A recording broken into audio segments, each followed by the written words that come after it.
And now their members are suing the church.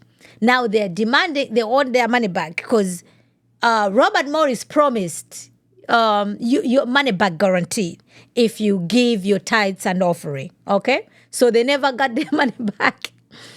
And then now Robert Morris is coming also after Gateway Church because he wants his money.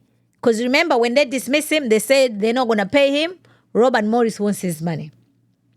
So now the same pastors who were saying they had no clue what was happening at Gateway come to find out 10 out of 13 of them knew exactly what was going on and they just buried it.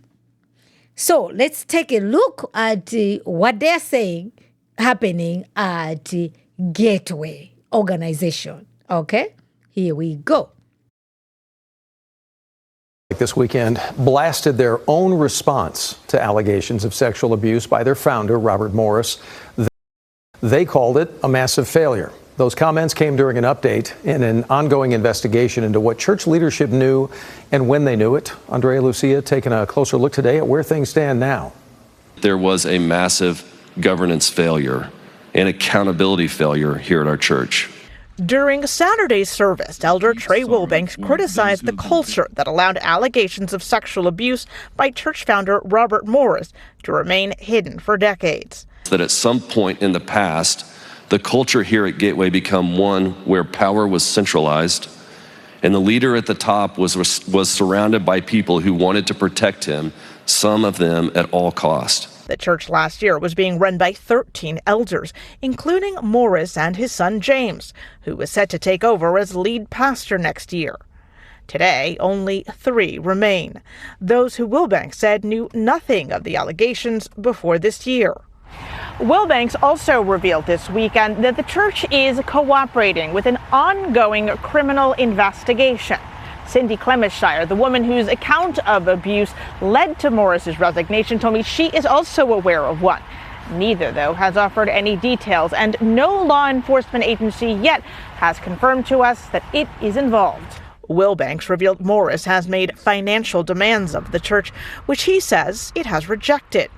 He said Morris and 5 other unnamed individuals declined to take part in the investigation by a law firm the church hired.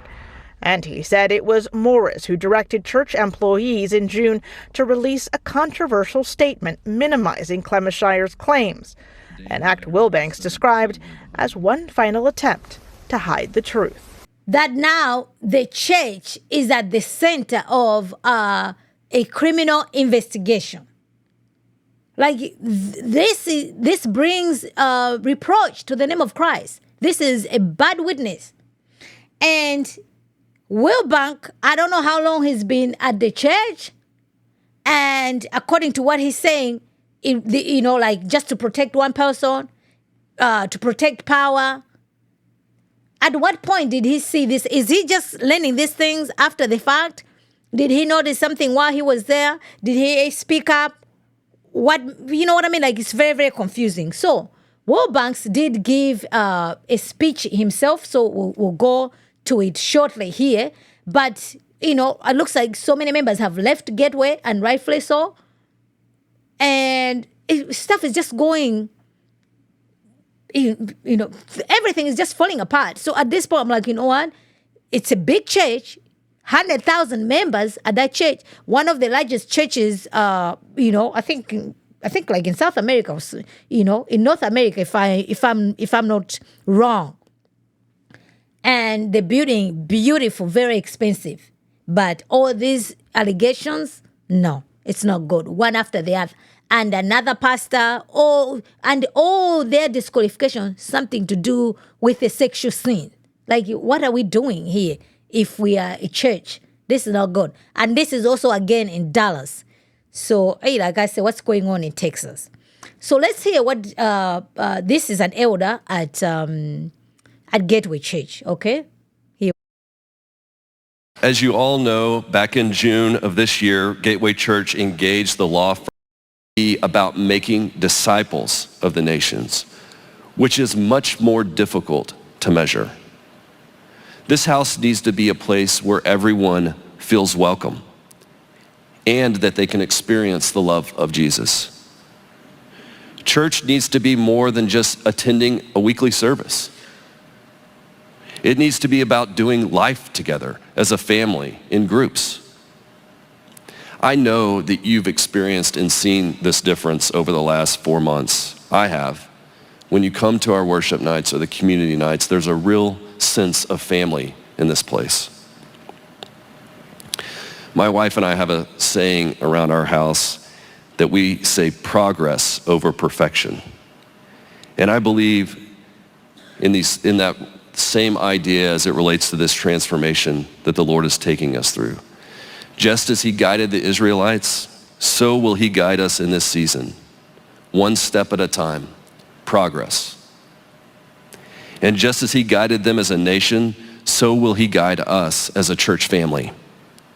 We will get through this transformation together. I am so thankful for this church. And I truly believe and know that our best days are ahead. We are healing as a church family, and we are rebuilding our foundation with the instructions of our Lord Jesus, that we are to love God with all of our heart, soul, mind, and strength.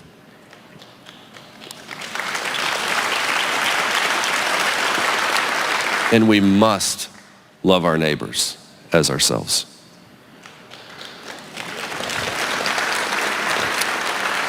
Thank you. Thank you, Gateway Church family. Thank you for your faithfulness.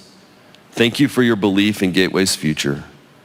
Thank you for your prayers for us as we navigate these waters. Thank you for the sweet notes that we've received from you. Thank you to those of you that have come up and told us that you're praying for us. There is no way the three of us would have gotten through the last 4.5 months without your prayers. And we believe that God has entrusted us with an important part, us, the church, an important part of building his kingdom. The three of us do endeavor to be good stewards of that responsibility, and we commit to you to look to him as we do this. And we look to him for his guidance as we serve you. May God bless you, and may God bless this church. So that was Terrible Bank. I think that's his name. I forgot his name. But even up to now, right? Gateway doesn't have an elder. They have, people who are just visiting. I mean, okay, fine, I grant it. They're going through so much stuff, right? So they're just filling in the pulpit until, I guess, sort of like the dust settles. And, some people are going to stay, fine, it's up to them if they want to stay. But a lot of people have left Gateway because they've just lost faith in it. Because every time you go there, people are outside, they are protesting.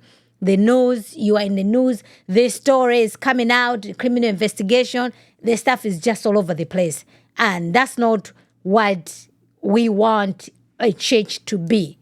That's not what we want a church to be. Unfortunately, this church was built, this was Robert Morris's doing, and even the other elders who came along for all this time, they were just doing the same thing, right? Like, no, the church, if the elders, is from the pulpit to the pews.